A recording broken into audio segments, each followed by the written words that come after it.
You are listening to the Horse Radio Network, part of the Equine Network family. What a beautiful day for horses in the morning. You are listening to the #1 horse podcast in the world.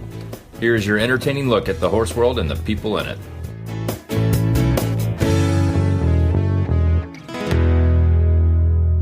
I'm Coach Jen from Ocala, Florida. And I'm Mary Kitzmiller from Kemp, Texas, and you are listening to Horses in the Morning on the Horse Radio Network for April 7th, 2023, episode 3155. Good morning, Horse World. I can't take it anymore. Thank God it's Friday. I would like, if I may, to take you on a strange journey. And welcome back, Mary. You're not on Thursday this time. You're on Friday. Woohoo! Thanks for coming by. Not a problem. It's been pretty crazy. It's been crazy. You didn't get to come on the show last month because you have had such a crazy busy schedule. You went to Southern Equine Expo. You went to Road to the Horse. Were there other ones that you went to since we were here last? You did a clinic somewhere? I feel like a whole bunch has happened, and now I can't remember all the things. We had 2 markets in Dallas. That's right. You did the market, the trade show. Yes, and I ran into Glenn there, and one of I believe she's an auditor, Jamie with Yellow Barn Media. Oh, wow. Yeah. So it's kind of a little horses in the morning thing.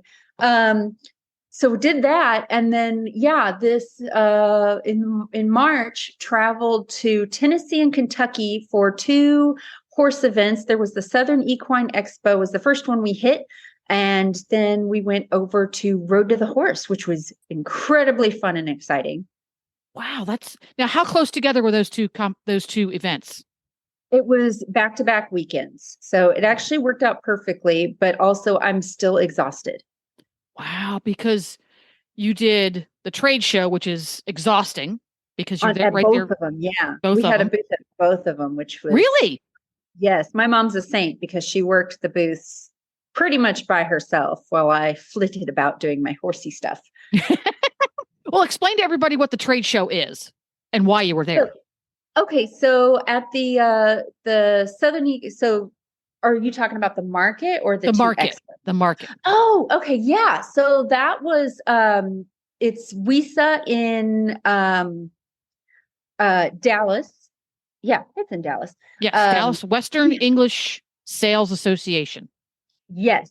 And it's all wholesale vendors. So when you go to your local tack store and you're looking at clothing and tack and stuff, they likely got a lot of their product from one of these trade shows.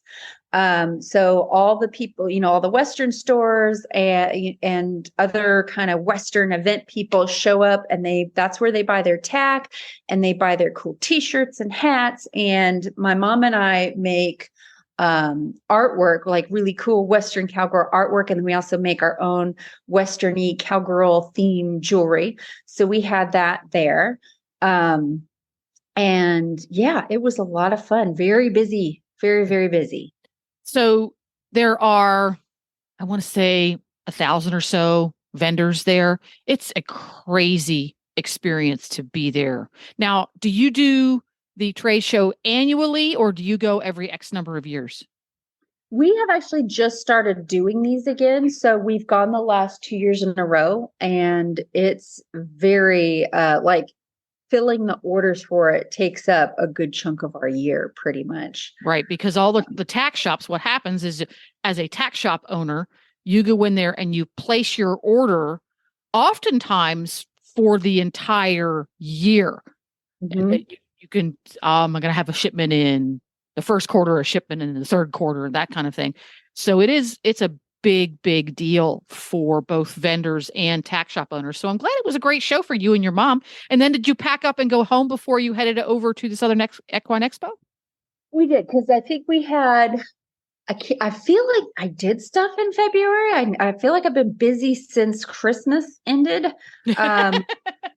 But no, we were home for a while, mainly getting ready for it, for the expos, because, we're filling all these orders from the trade show, and then we've got to actually have product that people for the expos. Whereas at the trade shows, they just point at it, say, I'll take 5 of those and 2 of these. And they don't actually take product home. We then go home and make it, and then we send it out. But for the expos, it's your retail customers. And so they actually pick it up, take it to the register, and take it home. So we had to make a bunch of extra product for that.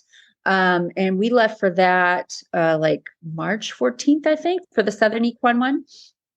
And the Southern Equine one is in Tennessee, right? It's in Murfreesboro, Tennessee. It is a great expo. They had Ken McNabb there. They had Michael Gascon. They had people who were doing saddle fit. There was even a clicker trainer there, and I didn't know who she was, and I wanted to run her down and pick her brain on all things clicker training, but I didn't have time. But so they had, just kind of like your typical expo, several arenas filled with different people showing everything from saddle fit to colt starting to obstacle course. And it was a lot of fun. And then I was part of they have their own colt starting competition. And I was one of the trainers in that. And one of the unique things about this one is for the last number of years, they've made it all female. Really? How fun. Yeah, he got tired of dealing with guys and their egos. So how does the Southern Equine Expo choose the students? How do they choose the horses? I know with Road to the Horse, they've got a particular farm they get them from on a particular method. How does it work at the Southern Equine Expo? It's pretty similar in that the horses all come from a huge ranch in Tennessee called Lost Creek. I think it's Lost Creek Cattle. I'll have to look that up. But they have some really cool, lots of roans. They've got a lot of Hancock breeding. And they use those horses every year. And the guy who puts on the expo, his name is Patrick. He actually takes a lot of time and effort to go to visit these horses when they're growing up and pick out, the most optimal horses that are going to be, they're all going to be as similar as possible, that should do a really good job in the colt starting. And, they're really cool horses. The first year I did it, I actually did it back in 2019. And when I showed up and they had the papers of all the colts that you could look at, and I saw on top and bottom of these papers, Hancock. And if you know anything about this line of quarter horses, it might make you shake in your boots a little bit, because the kind of common belief with these horses is they buck and buck hard. Oh. So I showed up to the first expo like, oh my God, they're Hancock bred. What am I going to do? But actually, if you do a little bit more research, it's only kind of certain lines of that bloodline. And this ranch does a very good job of being really selective and picking the best horses that are going to have the most personality. They're going to be smart and willing to work, and, just they're going to be a performance horse. And the Hancock horses, actually, they get a bit of a bad rap because, and some of them, they can be pretty bronky, but they're really smart, and they're very they really want to work with you. And I felt that way the 2 years that I've done this competition. They're actually pretty cool horses. And I really enjoyed working with them. Now, it's a little confusing for those of us in the English universe, because colt is used for any youngster. Do they use colts or fillies? This year, and I think last year as well, they used fillies. So yes, it is a colt starting competition, and colt is often in the Western world used as a catch-all. So the first year I did it, we did start geldings, and then this year we were all working with fillies. Alrighty. So do you go out and choose your own horse, or is it assigned to you? I believe the first year I did it, we drew to choose. So if you drew the one card, you got to go and say, okay, I want this horse. I think we did it that way. But this year, we were just handed a horse. So we actually did draw. We drew numbers for the round pen you're going to start in and the colt you were going to get, but we didn't know what the colts were.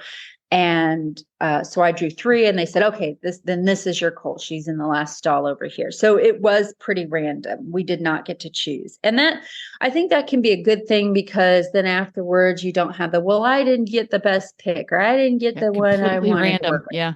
Yeah. Completely Everyone's random. in the same boat. We were all just handed a horse. Yeah. Interesting. So every show, this is when we do a training tip, and it's personally my favorite part of the show. And your training tip is invariably inspired by something. So I see here in our notes that the magic lunge and how to catch a horse are your training tip. How was that inspired? So I got to bring Remy to this expo because he was going to do something at the next one, Road to the Horse. And they asked if I could do a tiny mini clinic / demo for a Mustang ranch out in Tennessee that works with young women who may not have a chance to be around horses. And they were really great to work with. And so what I did, I kind of just made it up on the fly.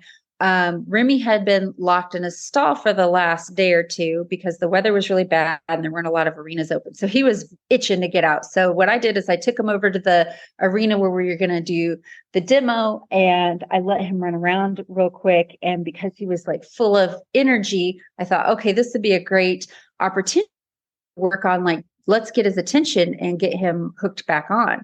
So we did kind of a mini, sort of hooking on session where I had one girl at a time, or sometimes 2 girls at a time, go. And I showed them, here's where you need to step to get the horse to look at you and follow you. And how, a lot of times when we want to go out in the pasture and catch our horses, we go right for their face because that's where I'm going to put on your halter and lead you.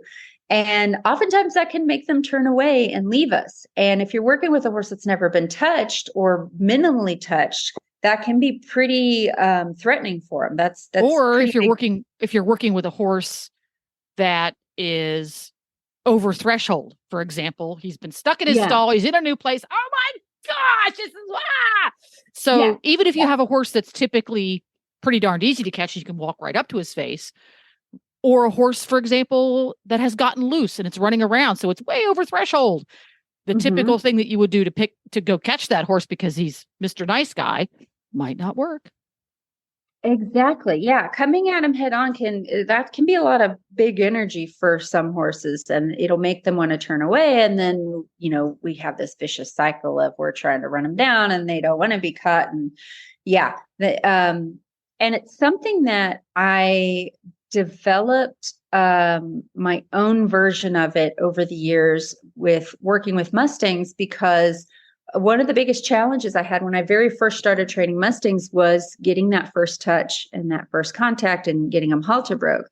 I might get to where I could get them to stand still while I touched them, but then I'd try to put the halter on and they'd run away, and then I'd have to start all over. And I was taught several methods over the years in how to get a horse to hook on or do join up or what have you. And every trainer has their own version. And the very first iteration of it was something that the trainer told me it's called the magic lunge. And this was a method supposedly developed by KB Jeffries, who is also known for a very popular method in the colt starting world called the Jeffries method. And we've talked about that on the show before. And that's, to paraphrase, you're pretty much climbing all over a horse bareback. It's a lot of close contact with the body. It's really calming for the horse, gets them used to weight on their back. It's a great exercise to work on. And that's the one the Jeffries method, that's what he's known for. But there was also this magic lunge technique, and it's how you can if you do it correctly, by the end of it, it looks like you have an invisible halter on your horse, and you can direct the horse anywhere you want. They follow you around like their halter broke. And that's actually how I halter break. I have that horse pretty much leading before a halter is ever on their head. And it makes it very low, minimal resistance, very calm. Because if you put a halter on a horse that's never been haltered and you start trying to pull on that halter, you can get some very big and very scary reactions because they have no idea what you're doing. And you've put a restraint on the most sensitive area in their body and you're pulling on them. So a prey animal that's never had that done is probably going to go, I need to survive because this feels like danger, and they can flip over and run off. And then you've got to fix all these problems before you even really started your training adventure together. So you're creating a relationship and a trusting relationship before you go putting a piece of equipment on the animal, which he's encoded to resent. Horses don't want to be trapped. And got it. Exactly. And if you can get your horse to figure out early on, I should face this person. This is the best place to be. And I should follow this person and stay with this person.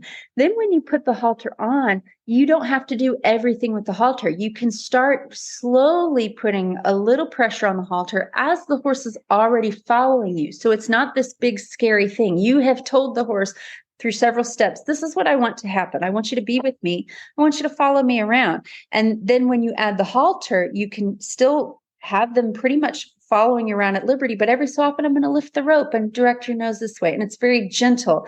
And then pretty soon you start giving more responsibility to the halter. But by the time you do that, they're like, I know the name of the game. I should just stick with you. And for all my Mustangs that I've halter broken this way, it's all very calm and very, easy, but there is going to be something that inevitably happens. Maybe the first time I lead them out, or let's say a plastic bag flies around the round pen, and they are probably going to have a moment where they do hit that halter full pressure. But if I've established a really thorough history of the answer is always to stay with me and look at me and put your attention on me, they might hit that halter and go for a second, but they're going to immediately revert to, okay, I'm unsure of what to do. And I've been told when I'm unsure, I should face my person. And that's happened to me more than once where, something outward happened, spooked my horse, and they really hit that halter for the first time. And it's scary for about a second. And they're like, no, I know the answer. I know what I'm supposed to do. It's not to panic. It's to stay with my person. And that's how they learn, how to give to that halter in a way that's not dangerous. And, it's not going to create bad issues or get either of us hurt. I have a quick question. Yes. You see everywhere in the Western universe, and it's even a lot in the English universe nowadays, everybody uses a rope halter. Is the rope halter an essential part of the process, or is that just a preferred piece of equipment that is part of the bigger picture? Because I've always been curious about that. In growing up in the English universe, for the most part, never saw a rope halter after about 1972, because before that, you could either get a leather halter or a rope halter, and that's all there was. But now everybody, for training purposes, I'm going to use my air quotes, everybody's got a rope halter. And every other day, it seems that somebody's reinventing the rope halter. Can this be done effectively and efficiently and well with any kind of halter, or does it need to be a rope halter? No, it does not need to be a rope halter. And you can get this done web halter, leather halter, just as well. And it's really interesting because I also grew up with your traditional either web nylon halters or leather halters. And then when the natural horsemanship thing kind of started exploding, you saw everyone using rope halters. And then you had, people who were like, we put special nuts on this halter and it works on the pressure points on their nose. I don't have anything against those, but they're not magic. I was actually surprised because I was still in my very hardcore rope halter era, because I worked for people who were like, this is my special halter I invented and it's the best and you shouldn't use anything else. And so I was very and I still use rope halters every day. I have tons of rope halters. But so I had kind of been led to believe rope halter is it, man, that if you're going to do groundwork, rope halter. And then I went and rode with a gentleman named Martin Black, who is amazing. I think he's a wizard when it comes to colt starting. I will never be that good. He's really, really good. And he surprised me when I saw that all of his halters that he's doing colt starting all over the country were web halters. And I asked him about it, and he said, a lot of the horses he starts, he's actually started a lot of race horses, but he starts a lot of ranch horses that are just kind of, living in the mountains until it's time to be ridden. So they're pretty,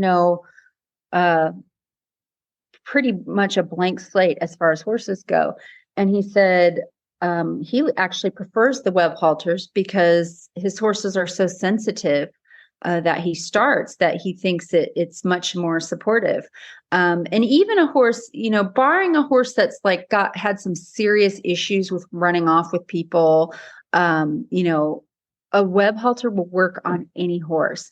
And I found over the years that it has less to do with whatever equipment you decide to put on them and more to do with your energy and your timing and being able to realize a positive change and releasing. So many people wait way too long to release pressure or reward. And if you start looking at how a horse behaves and what the horse is thinking about doing and releasing, then you will get some crazy, awesome results. So yeah, you can use, as long as it's a safe, ethical piece of equipment, you don't need a special magical halter to do it. That's part of my journey over the years is every year I feel like, oh man, horses are really way more sensitive than I thought. And every year I'm learning to get softer and softer and softer. Interesting. Yeah, that's interesting because it is easy to fall into a trap. And it's not just halters, it's equipment in general. Every piece of equipment, there's no such thing as any piece of equipment that's magic. Every single piece of equipment ever created to be used with a horse has to be used properly in that particular moment to do what it's purported to do. It can be bits, halters, saddles, bell boots. Doesn't matter. There's no such thing as a magic pill. You just throw it on there, and irregardless of how it's used, because there's always a human interaction, that it's going to do its job. Very interesting about the halters. So I'm going to ask another question. Lead ropes. That I have a rope halter on Nigel because I have found it's more effective for me. I have a tendency to just pull on my horse a lot. It's an old habit. And I don't pull on that because psychologically I go, oh, that's skinny. I shouldn't pull on that. And I'm much more cognizant of using my halter properly, pressure release versus just dragging them around. So it's working for me. But I hate that big, long, permanently attached lead rope that they tend to put on rope halters. It's not familiar to me. I don't use it. So I just have a regular lead rope with a snap on the bottom. I see some training techniques where that chunk at the bottom under their chin, whether it's a giant knot or a snap on a lead rope, is part of the technique of using the halter and the lead rope together. Do you typically have halters with snaps on them, or are you more prone to the lead rope that is attached via a knot? Which is your... So I fall somewhat in between. I don't like metal snaps on the rope because, some of the things I do groundwork wise, like if I teach a horse to back up, I like to wave my lead rope, and I don't want that metal snap jingling and hitting him in the face or anything like that. It's just kind of heavy hanging off of them. So I like, a soft, I don't mind that kind of knot where the lead rope meets the halter, but I want it to be soft. However, it is very annoying if I want to leave a halter on a horse, but I want to take the lead rope off, or maybe I want to change to a shorter lead rope and I have to unstring it, untie it, and put a different lead rope on, or put a whole new halter set on. So I'm actually, the next time I need to buy rope halters, I'm going to go, they make some, I think Dan James has them, but I think other companies make them too, where it will unclip from the halter, but it's all rope that they've made the quote unquote snap out of, if that makes sense. Interesting. Yeah. We need to contact Dan. Have him come on. Tell us about it. I know, right? How did he make that? That's interesting, but because you're right, especially I prefer the giant sized brass snaps because they're easier for my hands. Mm-hmm. But you're right. If you're using your lead rope in that fashion where it's kind of waves around and is a cue for your horse, that giant snap can really cause mischief Yeah. Yeah, that's a lot. That's a lot. Yeah. Especially for a little horse, for example, Scooter, 12 and a half hands. You start waving that sucker around. If he flips his head the wrong direction, it could flip up high enough to wrap him right in the face. Mm-hmm. Don't ask me how I know that. Yeah. So you do have to be careful if you've got snaps. Nigel's has the itty bitty little cheapo snap. I think the lead rope cost me $3. Mm-hmm. So if I stepped on that snap really hard, it would probably just crush. So I made it dummy proof for me.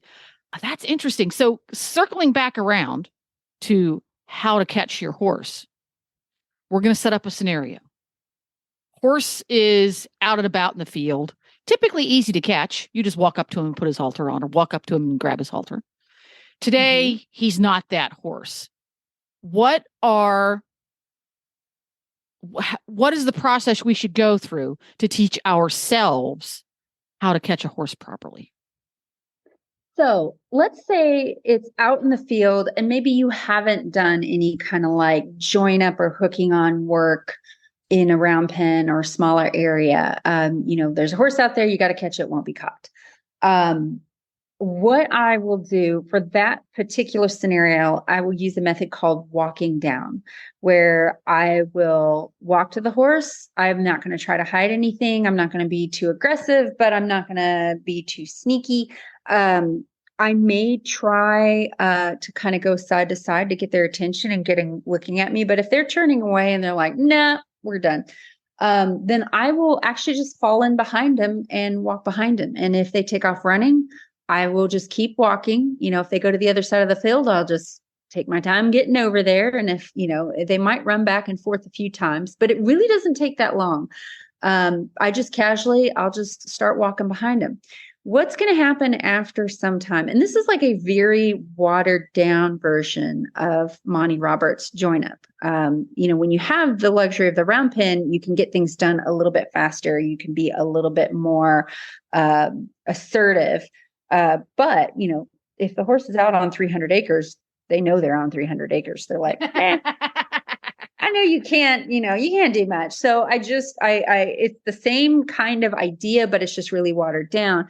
But if you I fall behind them, and it's almost like I'm driving them to an extent. I'm not going to wave my hands or chase them off or try to punish them or make them feel bad, because even if that's what my goal was, he can still run away and not have to deal with me at all. So I'm not going to try to add a whole bunch of pressure, but I'm just going to walk behind them. After a while, they're going to start flicking an ear back toward me, or kind of looking at me like, what are you doing? And when I start to see that, that's when I stop my feet, and I might even turn and walk away. Like any kind of gesture that they're going to look at me, I'm going to take that pressure off. And I don't care if I've got to have that horse caught for the farrier in 2 seconds. I'm going to act like I got all day. Of course, that's the very common old adage we've always heard. Act like you have all day. It'll take you a few minutes, blah, blah, blah. So I am, any time that horse gives me any sign of maybe even just slowing down or acknowledging me in any way, I'm going to stop my feet and maybe back away, turn and walk away. And then I'll give them a second, and then I'll approach again. And if they walk away, we'll just start all over again. And I'm just going to look every time I'm doing this. I'm looking for something I can reward. It's really hard when you have a halter in your hand and a very clear agenda of what you want to do with your horse today, to not think, I have to get this horse caught. Oh my God. You start thinking like that, it's not going to happen. So instead of thinking about the thing to reward, so we tend to think about the end product. I want to put a halter on my horse and lead him out of the pasture. Well, if they're leaving you, you're not going to get that far yet. You have to find something between that you can show the horse, that was good. I like what you did there.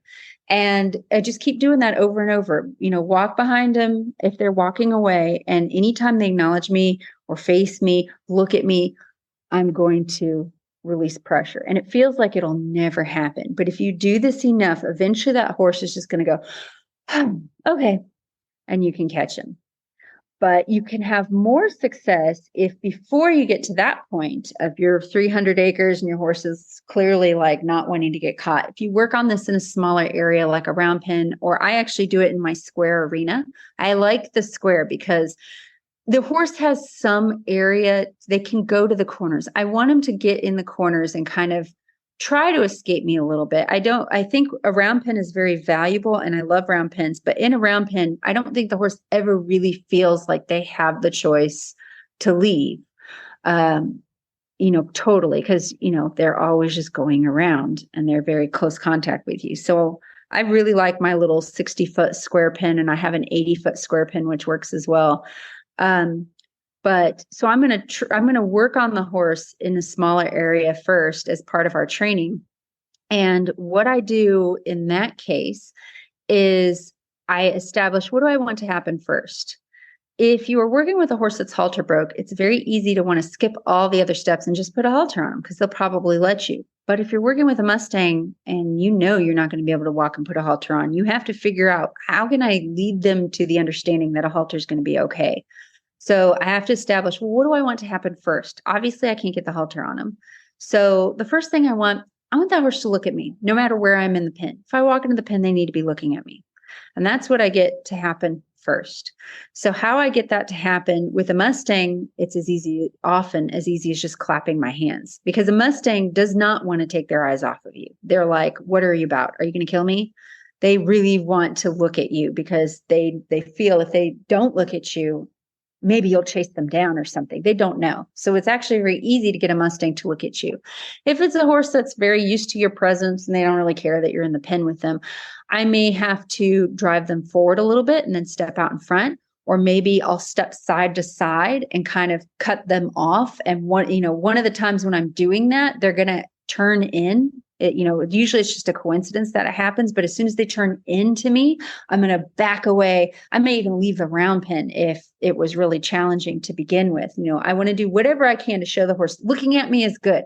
It's very hard to catch a horse that's leaving you. Yeah. So, yeah. So that's where I start. And you can do this by round penning the horse a little bit, sending them forward around the round pen. I actually don't do as much of that anymore. I will later on, but for catching purposes, I will create just enough movement to where I can get that horse to look at me. So like I said, I might send them forward and then step out in front. If they turn to the outside, I'll send them forward the other way and then immediately step out in front. And we'll kind of do that back and forth. And one time they're going to turn to the inside and I back away. And that's how I get started. Yeah. And I think the value of doing this, I'm going to call it in slow motion, because after you explained this whole method to me, this is how I catch my horses. And I never did the round pen thing. I kept the energy low intentionally throughout the process. Every time I go out to the field to interact with them, and I would go out a lot, even if I wasn't going to ride or anything, I just go out and catch them. In other words, get up there, put a halter on, take the halter off and leave.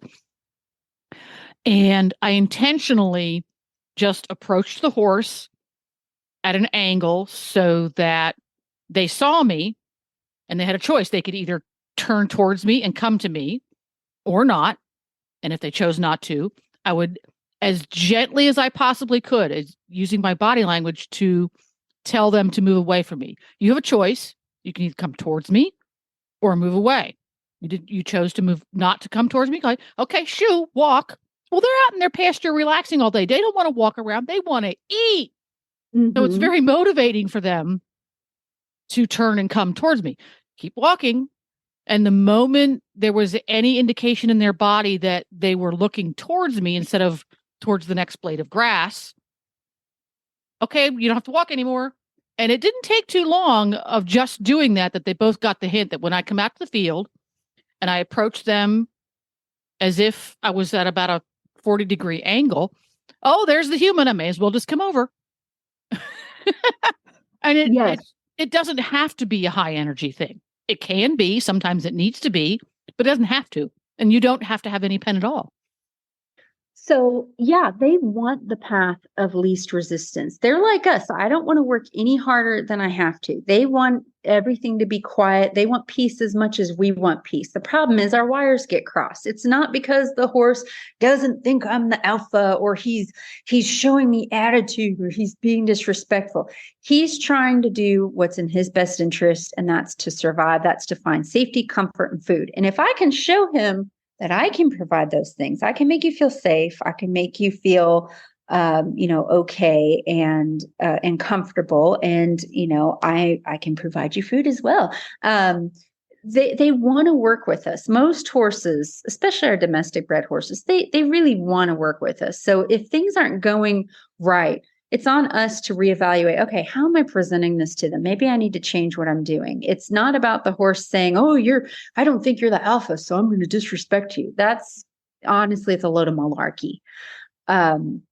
So I think your approach is perfect. Use as little as necessary and reward as much as possible. Well, we're going to take a quick break here and hear from some of our sponsors. And when we come back, we're going to talk a little bit about Road to the Horse and Remy's adventures. Woo! Each week, you carefully plan out your horse's training schedule. You work with your trainer to fine-tune his flat work. You school through grids to perfect his jump and set up multiple courses to educate your eye. You enjoy long hacks to keep his mind fresh and body strong. Show day arrives. You take a deep breath as you enter the ring. "We've got this," you whisper so only he can hear you. You move as one, sailing over each element in perfect harmony. The feeling you get when it all clicks.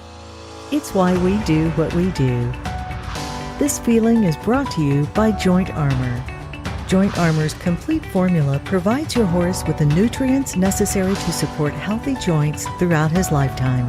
Joint Armor maintains fluid motion and flexibility in hardworking joints. It supports normal cartilage development and reduces joint deterioration. Joint Armor provides high levels of both glucosamine and chondroitin, plus 100 milligrams of hyaluronic acid. Best of all, Joint Armor is affordable. One small jar lasts up to 75 days. The horse that matters to you matters to Kentucky Performance Products. Okay, Remy went to Road to the Horse after he was a rock star at the Southern Equine Expo. What was his job at Road to the Horse this year? So he did a few things. We did some meet and greets. So we got to go on the arena floor where all the big famous guys were signing autographs. And at the end of that table was Mr. Remy. And we were there representing Mustang Heritage Foundation and teaching people about Mustangs and the Mustang Makeover competition. So we got to, be an ambassador for that. And then they did a really cool thing this year where during the opening ceremonies, they had all sorts of different trainers. They had trainers doing clinics on Thursday, which was really cool. Tick Maynard was there, and they had Liberty trainers there. And then during the opening ceremonies on Friday, they had people come in and do a quick little 6-minute thing. And you had Luke Gingrich and his Palomina who were doing crazy awesome bridleless training. And he also clicker trains. So I thought it was cool we had clicker training at Road to the Horse 2 years in a row. Yeah. Yeah. And they had vaulters. They had David O'Connor, which was awesome. Wow, really mixing it up. I know. And they had they showed police training, and it was really cool. And so we did a little 6-minute deal on Mustang makeovers. And the instructions I was given was you have 6 minutes. You're going to be mic'd to talk about your thing, and you can also do a performance. So I thought I would show a little of the Garocha stuff that I do in my freestyle. Now, I don't know what it is about this arena, the horse park arena in Alltech. It's really scary for horses, or at least every horse I've ever shown in there has not liked that arena. And I've shown in some really big packed arenas with tons of energy. And for some reason, that one kind of wigs my horses out. Everyone else's horses were perfect. And it's hard at Road to the Horse because there's no warm up. There's a small arena, which is really nice outside, but usually this time of year it's raining or snowing and it's sloppy and it's this kind of white, kind of gravelly footing. And so you just get that all over your horse before you're supposed to go in and show. So I had no warm up, and one thing that I'm learning about Remy, and this is its own training topic in and of itself. So when you're showing, one of the things that you have to learn is how to warm up your horse. And the thing about it is every horse is different. Every horse has their own preferences and eccentricities. And so you've got to figure that out for each individual horse. And it can take years to kind of figure out what's the best warm up for that horse. And that can be its own training topic. But Remy is tricky because in the warm-up pen, he always acts like he's so put upon and he's like barely moving and he just acts so tired. And like, I have to really push him to get him into the canter. And so I always fall for it. I'm like, it's okay, guy. It's okay. We won't do any more warm-up. You're ready. You're good. And then he gets in the arena and he's like, wee, and everything goes out the window, and steering is more of a suggestion than an actual command that I give him. And so that's kind of what we've experienced at Road to the Horse the last 2 years is he'll be in that arena warming up like a champ, just beautiful. And then when we go to do our big performance, he's like, I remember nothing. Oh, man. Yeah. Now, a lot of this does exist in my head because what I think is a horrible disaster. And I'm like, he's running off. I look at the video and he's like barely loping around. That's interesting too. So your perception is feeding into that energy. That's interesting. Maybe it always feels way worse than it is. That's what everyone should remember when they show. Yeah. I experience that too. Whenever I don't show very often, but when I do, I frequently will be able to watch the video and go, oh, well, that wasn't so bad. Yeah, like, okay, that was fine. But it doesn't feel the same way as it does at home or in the warm-up. If it feels different, therefore it must be bad. Very interesting. So he's Dr. Jekyll and Mr. Hyde at the Alltech Arena. But he's not Dr. Jekyll and Mr. Hyde at other arenas. Is that what happens? Actually, so it's definitely more pronounced at Alltech, but he's kind of done that to me at other shows as well, where I definitely felt more energy than I thought he had in him in the show pen. Even though he warmed up like he was, at death's door. But I was still able to like keep it together. And so I need to actually make him probably work a little bit in the warm-up pen. And then he started this thing at the last 2 cow horse shows I went to where, and this is not, I don't blame him for this at all. This is more my thing. I don't have cattle at home. So oftentimes he doesn't get to see a cow until we go to a show, but he's always handled it really well. But the last 2 shows when the cow popped in the arena, he was like, oh my God, what is that? And it's taken me a few seconds to be like, remember cows? Well, we're going to chase this one and you're going to be cool with it. Okay. That's hard. Yeah. Yeah. How can you practice with cows if you don't have cows, right? I know. Well, I have donkeys I can chase around, so I may start doing that.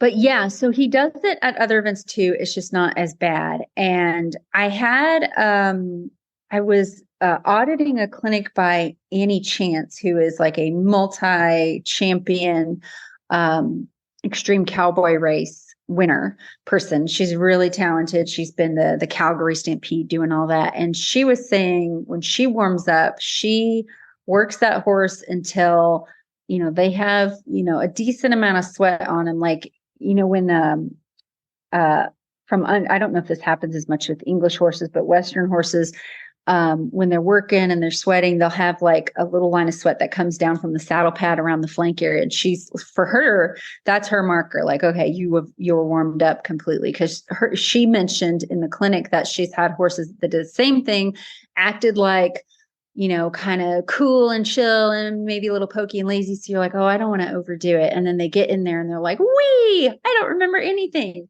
And, it doesn't work that way for every horse. Some horses, if you overwork them in the warm-up pen, they just get hot and bothered and they're more angry in the show pen. And some horses are just the consummate pro and they just need to be warmed up enough that, they're not going to have an injury. Yeah. Now,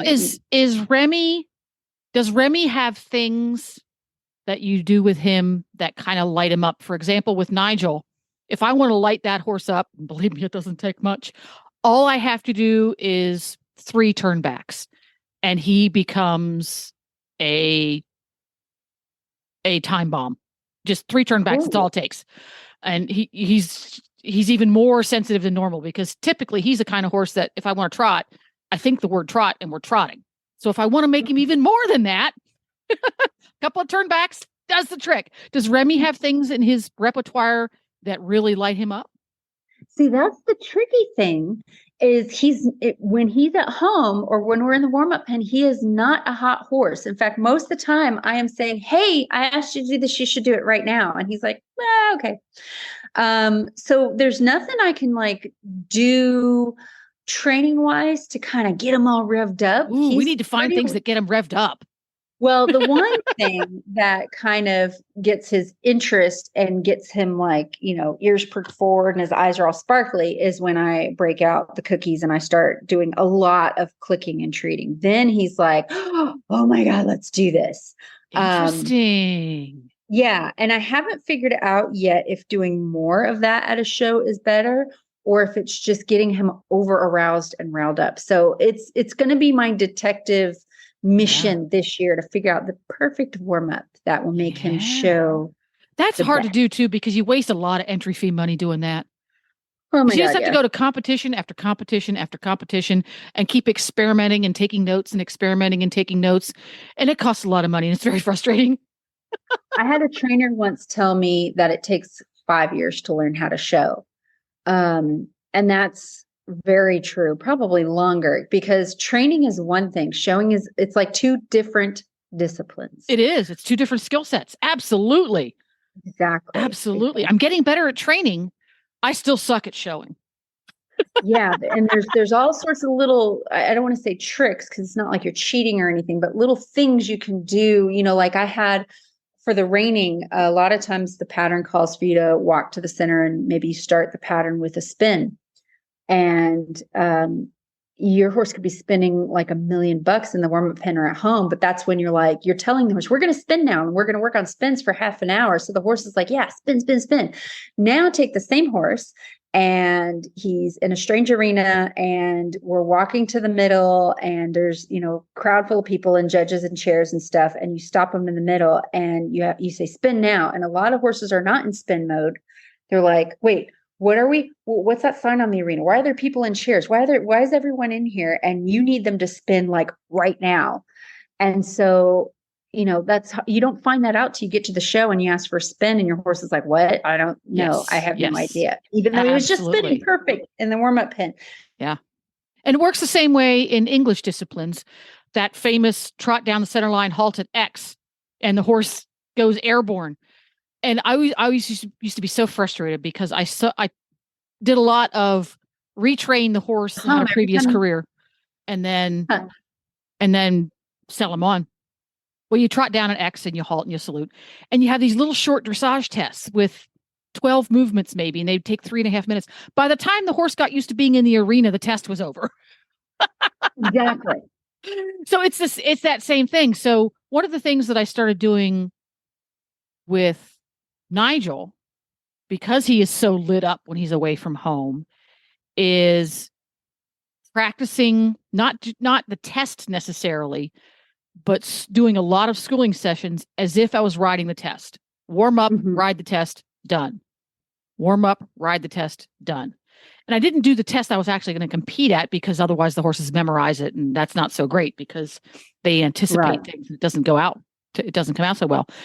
But to teach myself to literally ride the horse in the moment, get the best movement you can, but stay in that movement so that the 20 meter circle you just did, which turned out to be a potato, does not bleed into the cross the diagonal that you have to do now. If you're still thinking about that circle you fouled up, you're not going to ride the diagonal very well. So you come into the arena at a walk, you halt, and you have to do that spin.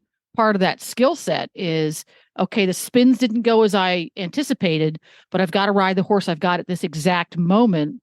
So the next movement that comes next, strike off at the lope left, doesn't that's a whole new movement that has to be ridden in the moment. It can't be, oh, things sucked in my previous movement. And that's now when you're competing in the ranch classes where you have cattle to deal with.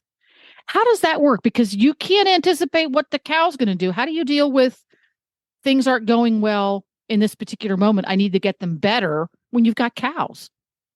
That is a whole other can of worms so I consider myself a flat beginner when it comes to cow work. And unfortunately, because I'm a professional trainer, I can't show in the baby beginner class. I have to show in the open class against the guys. Can't they give you special dispensation? I have no cows.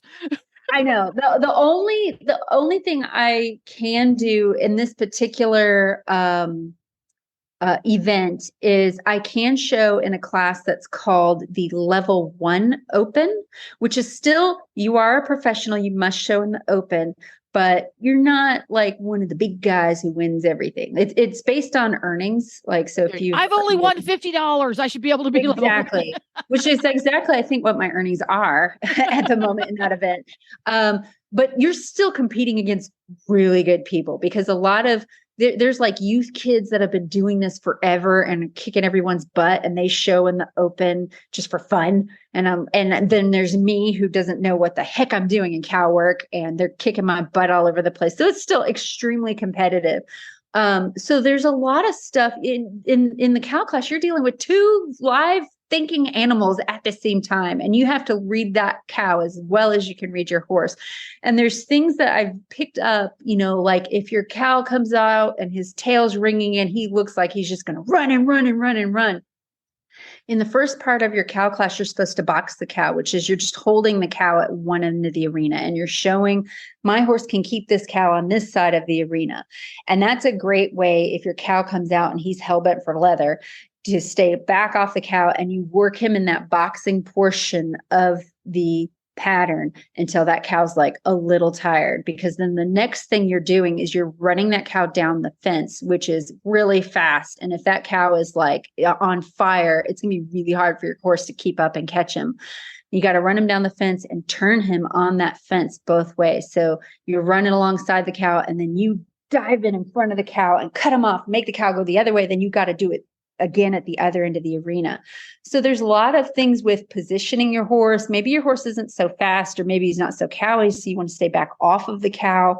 Because the closer you get to the cow, the faster the cow goes, the harder it is to keep up. It's a whole other thing. You're having to figure it out in the moment. But as far as, you brought up a really good point of, this maneuver went to hell, but we're still in this. As a judge, and this kind of goes into a lot of what I thought rode to the horse that weekend, is you've got a score sheet in front of you, and you've got all these boxes. And if it's a pattern that you're judging, you've got a box for, let's say it's trail class, a box for how they worked the gate, a box for how did they go over the bridge, a box for how did they trot over these poles. And so maybe they get a 2 because they messed up their one circle, but they could get a 10 on the next thing. And if you can get enough 10s in that pattern, you can win that class. I have won classes before where one of the maneuvers was abysmal, but I scored so well on everything else, I won the class. And so this is why I encourage people who show, if there are score sheets and judges' notes available, you go look at them. You look at your run, you look at competitors' runs, you look at competitors that you thought you did better than, and see, how did our scores line up?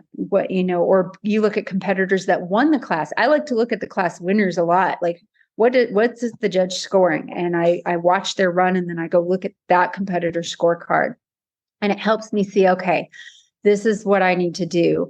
This is what is scoring. This is how the scores line up. And because it can be very misleading if you get your scores back and so-and-so scored 10 points above you. It seems like they wiped the floor with you. But when you do the math and break it down, you'll see that, I got 6s on every maneuver. I was above average, and they got 7s on every maneuver. So in each maneuver, we were neck and neck. But when you add the total, it shows they were 10 points ahead. That can be very discouraging. But if you look at what you guys scored on each thing, you'll realize I'm only 1 point behind him on each maneuver. And that's very encouraging. And I'm like, I just need to get 1 point better on each maneuver. And I am right there with him.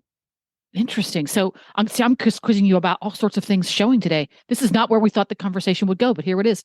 I know. When you're competing and things are going pear-shaped, and I know I've done this more times than I care to remember, you just say, to heck with my score. This is what I need to do so that the next time we come to this to a competition, things can be better.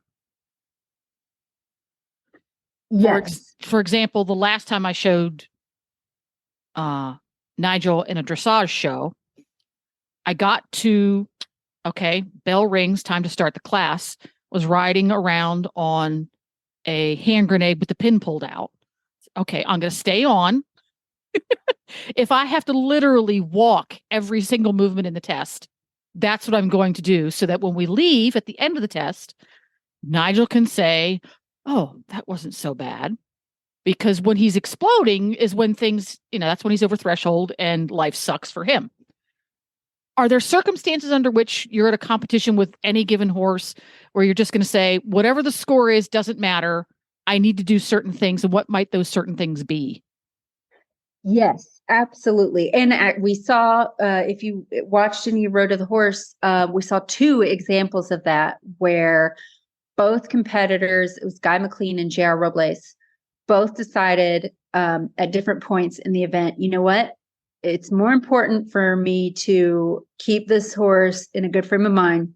And I'm going to help him through this. This is not going to get me a good score. I know this and acknowledge this, but it's more important for me to help the horse.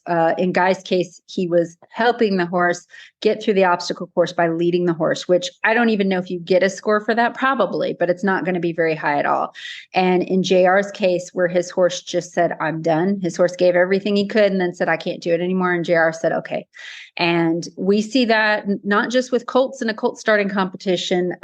I did that with Remy at the last show we were at.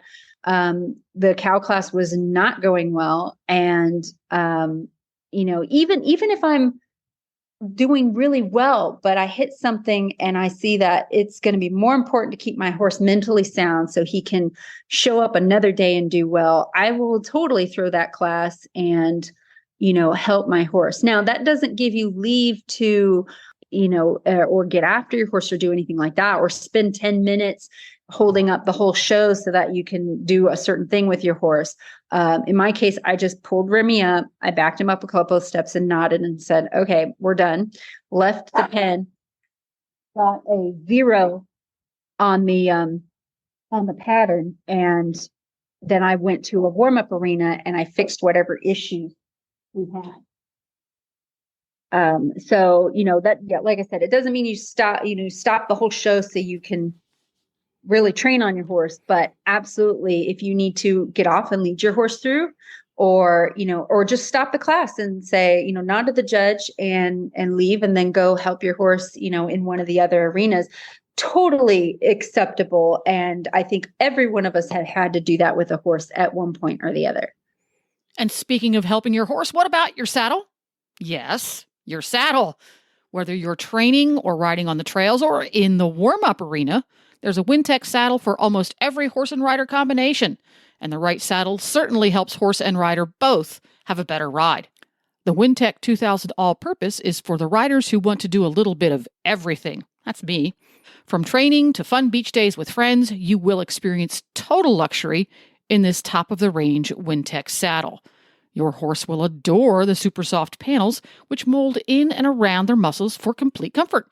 Sinking into the deep seat, your leg will find its natural groove, and your contact and communication will become effortless, so you can focus on having fun. Explore the entire Wintec range at www.wintec-saddles.com. So let's explore this topic a little bit further about schooling, warming up versus competing. We're all afraid of being accused of giving up. There's working through, for example, because this is my little universe in the English world, your horse is wanting to chip in a lot over fences. So your next class is the 2-6 green hunters. You push the horse forward into a longer stride. You do a lot of work with his rideability. You shorten and lengthen, shorten and lengthen. Gives you a crapola score, because in a hunter ring, the whole thing should be absolutely consistent. But you go in that class and you go, I'm going to fix this rideability problem, to heck with my score. So that's working through a problem versus your horse is chipping it in every fence. He's trying to buck. He's acting completely out of character. I might get to the second fence and just put my hand up and say, there's something amiss here. It could be that he's sore. It could be that there's some piece of tack that's wrong. I'm going to raise my hand and leave the arena and see if I can fix the problem. That's two different things. Working through a problem and saying, not my day. I need to leave the arena to figure out what the problem is before I can fix it. Right? If you recognize where the problem is and have a plan that you can work through it sensibly while you're still in the competition, blow your score, but work through it just the same, versus not sure what the problem is. I think I need to step aside and find some space where I can figure out where the problem is. Exactly. And both of those are not only perfectly acceptable, but I believe it's part of training. And I don't know if they do this in the English world, but in a lot of Western events, I know in a lot of reining shows, they will have a day before maybe the main show starts called a paid warm-up.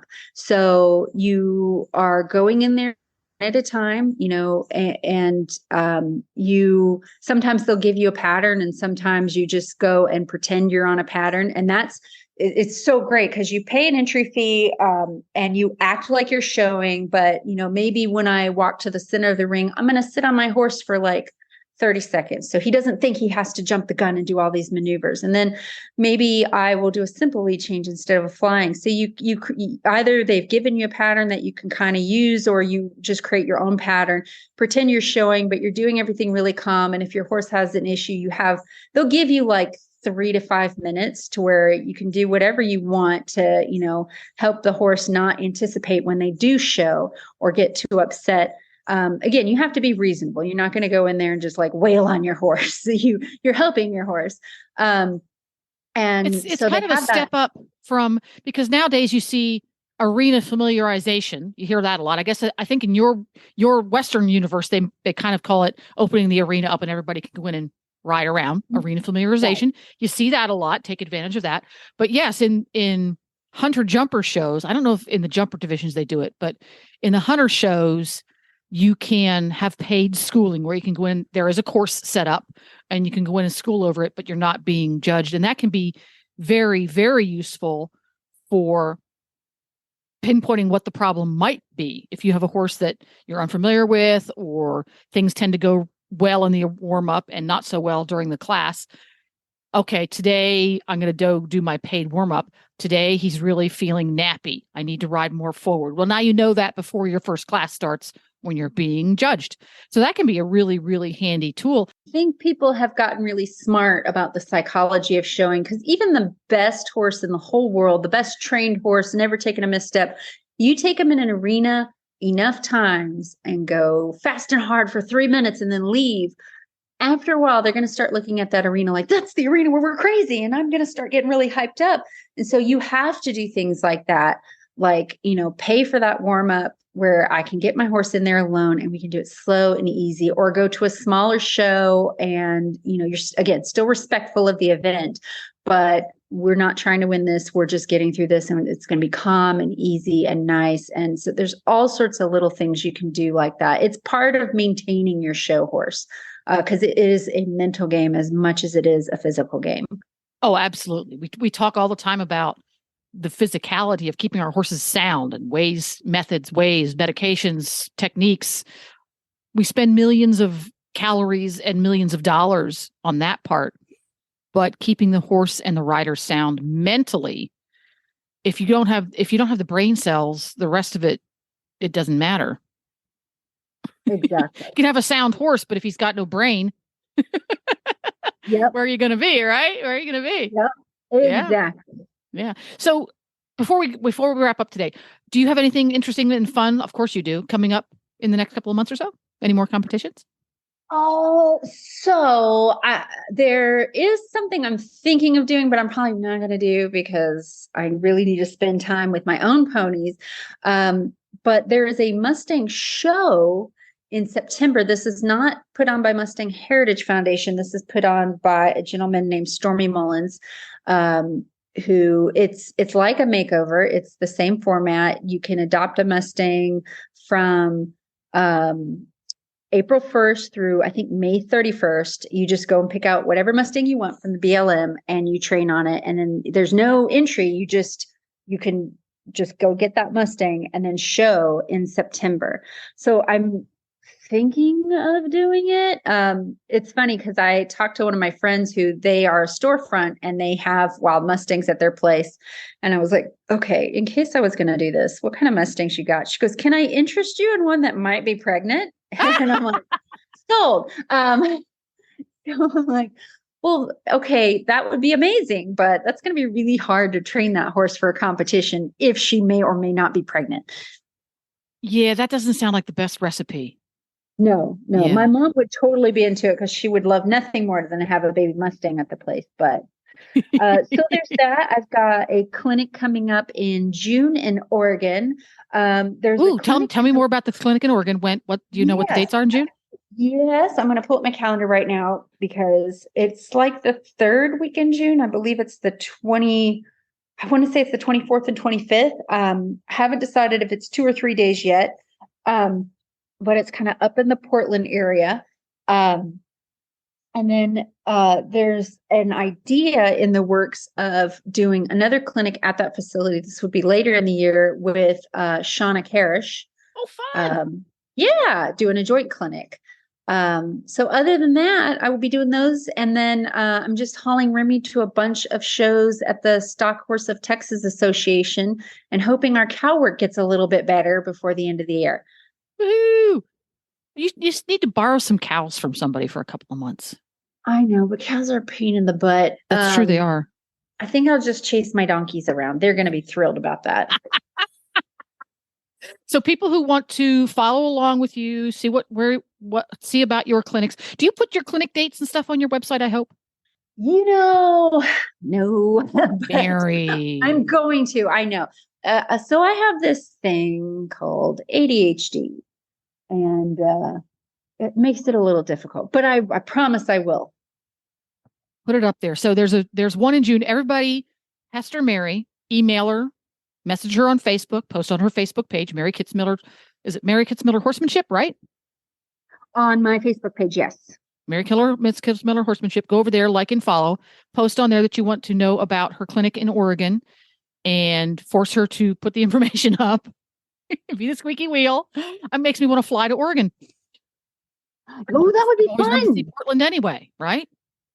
Oregon is gorgeous. I love that state, especially. So I'm going to drive up and I'm going to go through one of my favorite places in the whole country called the Columbia River Basin Gorge, which is like, if you want jaw-dropping, beautiful scenery, that's the place. There you go.